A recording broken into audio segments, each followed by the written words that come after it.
আসসালামু আলাইকুম। বিসমিল্লাহির রহমানির রহিম। আমি বাংলাদেশ পুলিশের একজন কর্মকর্তা এসআই মাসুদ রানা।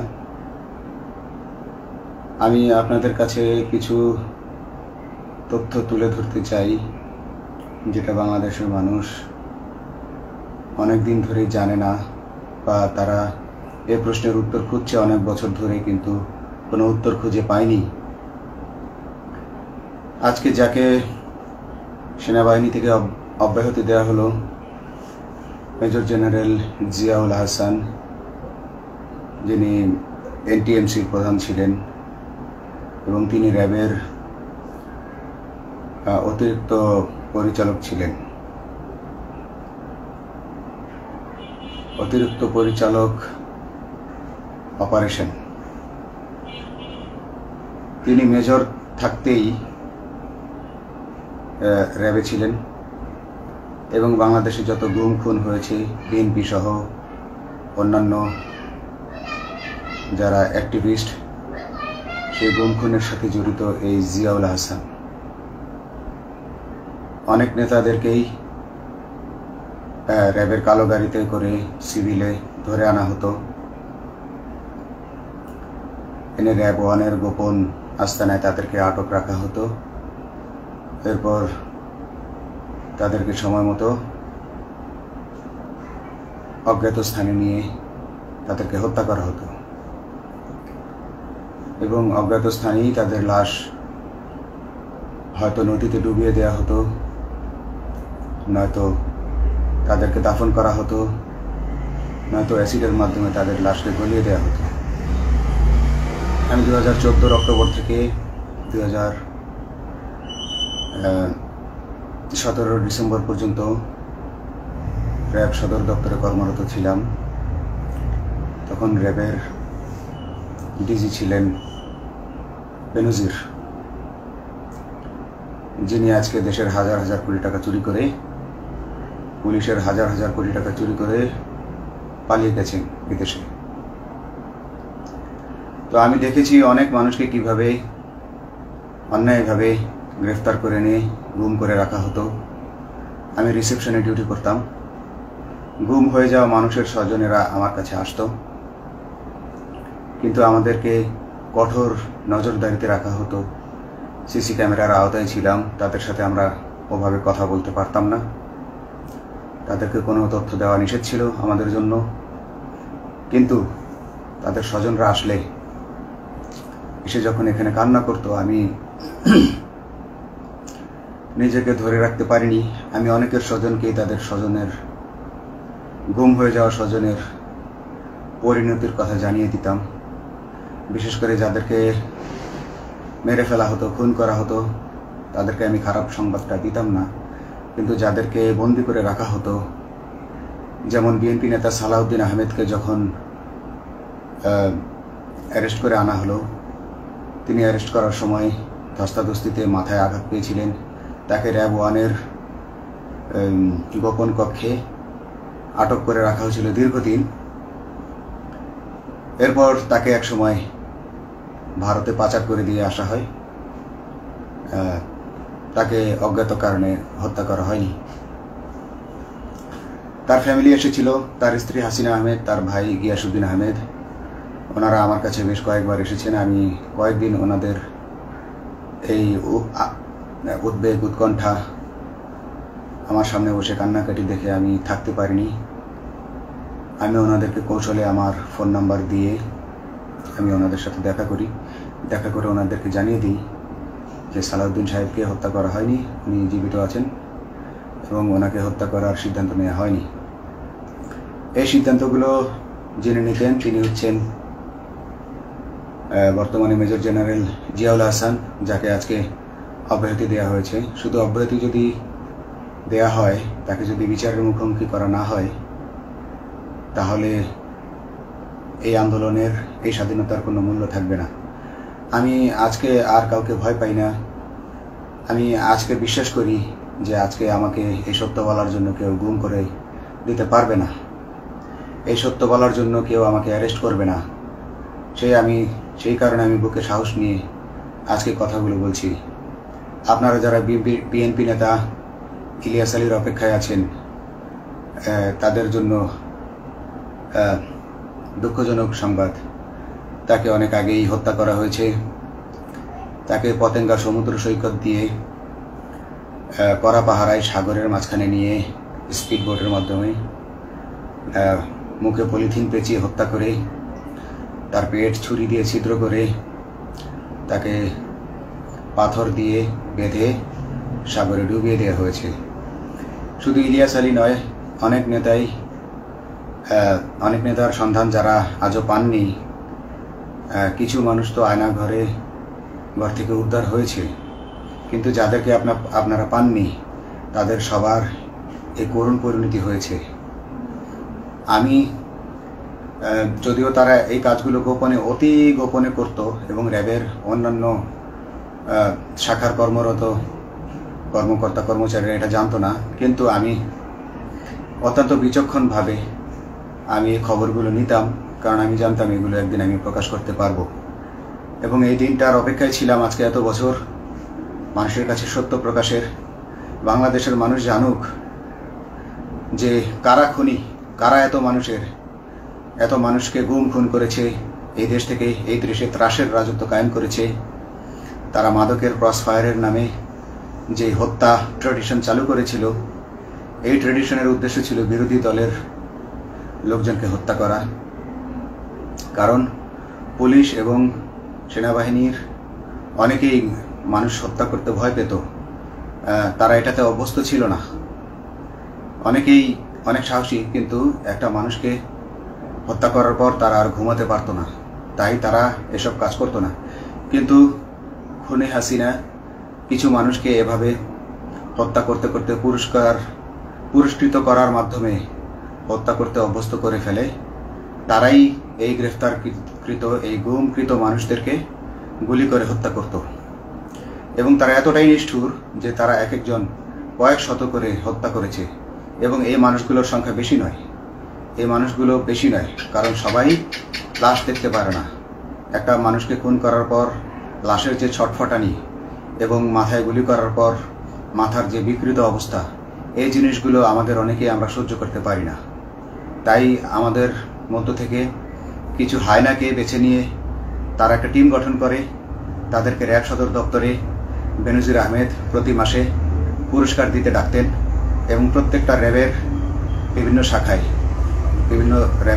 শাখায় এরকম দু একজন রাক্ষস ছিল যারা মানুষকে শুট করত, গুলি করত, হত্যা করত এবং গুম করত। তারা এখনো আছে।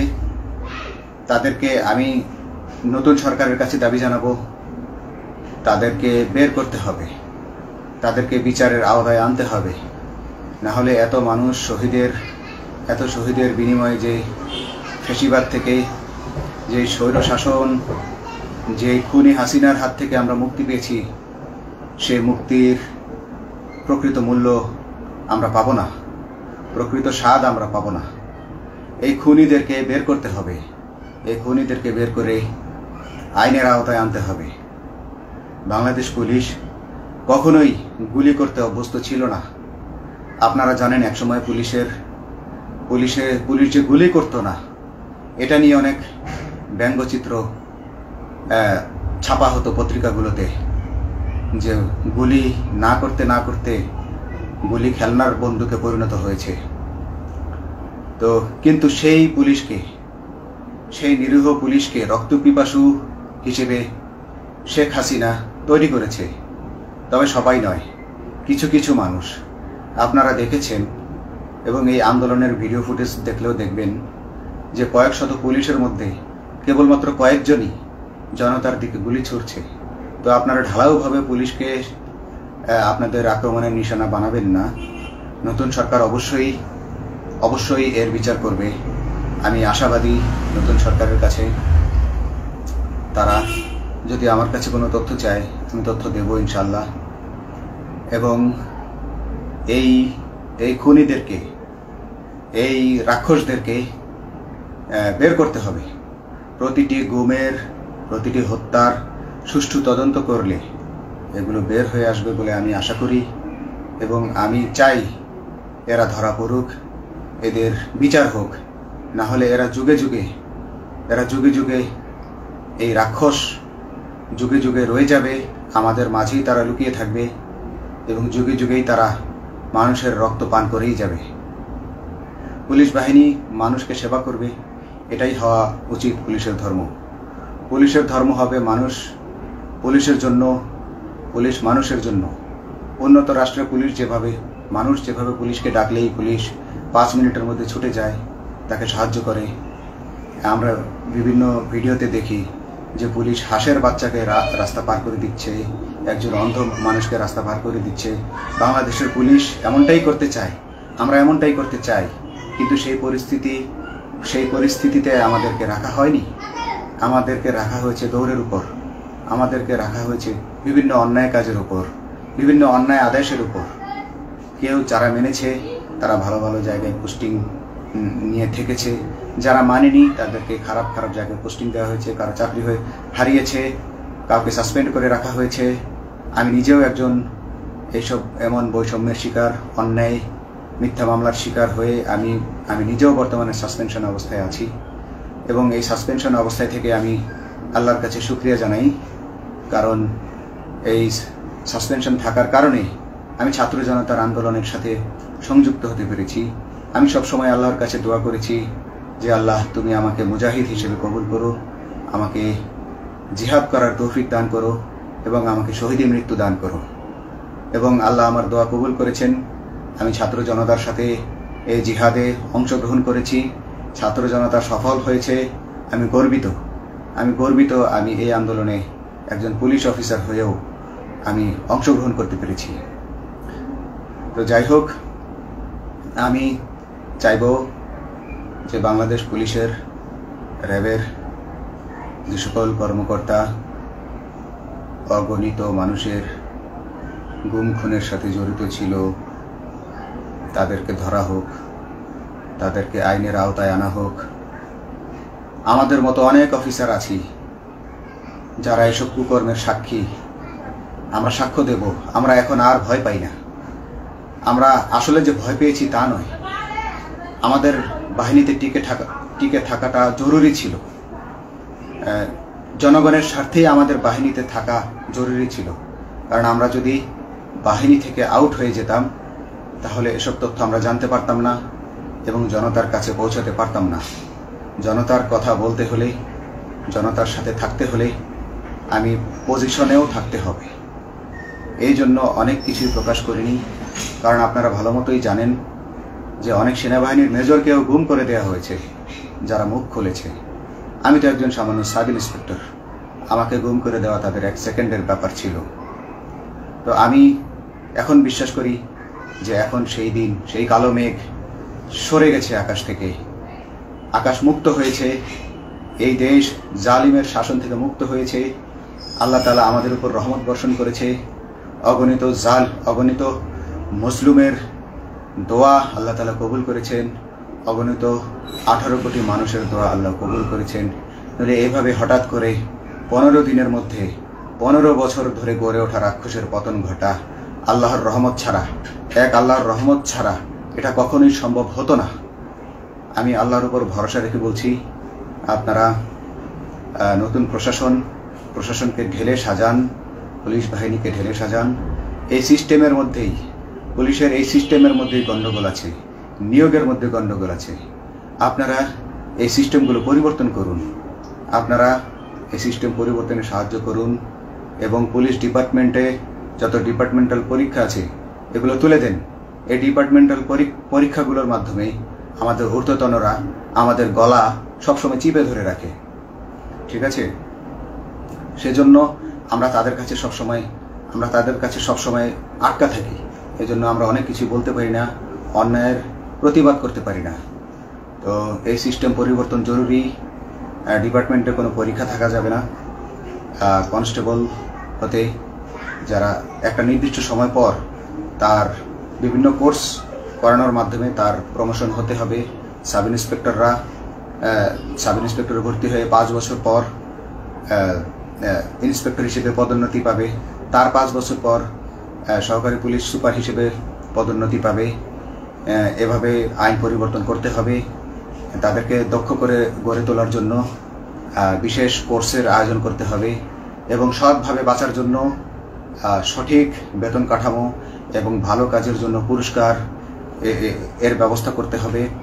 বিভিন্ন যে চোরাই মাল মাদক উদ্ধারের জন্য সেক্ষেত্রেও বিশেষ পুরস্কারের ব্যবস্থা থাকতে হবে এবং বাসস্থান এবং যানবাহন, পুলিশের যেই ব্যয়টা হয় সেটা হচ্ছে বাসস্থান এবং যানবাহন। পুলিশ আমরা নিজের বেতনের টাকা দিয়ে মোটরসাইকেল কিনে চাকরি করতে হয়, এই বিষয়টা যেন না করতে হয় এবং সরকারি বাসস্থান যদি আমাদেরকে দেয়া হয় তবে আমরা বেতনের টাকা দিয়ে আমরা মানুষকে সেবা দিতে পারবো, সৎভাবে চলতে পারবো এবং দেশের মানুষকে সন্তুষ্ট করতে পারবো ইনশাল্লাহ।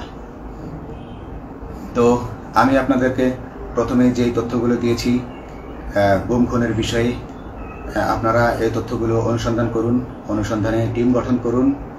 প্রত্যেকটা গুম খুনের বিচার হতে হবে এই দেশে।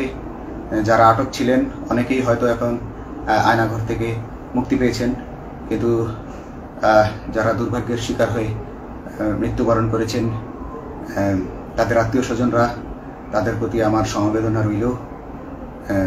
তারা জোর দাবি তুলুন, তারা সবাই সরকারের কাছে আপনাদের পরিবার পরিজনের নিখোঁজ হওয়ার বিষয়টি তুলে ধরুন, আপনারা জোর দাবি জানান এবং গুম খুন তদন্তে একটি তদন্ত কমিটি গঠন করা হোক, যেখানে কোনো পুলিশ বা সেনাবাহিনীর সদস্য থাকবে না।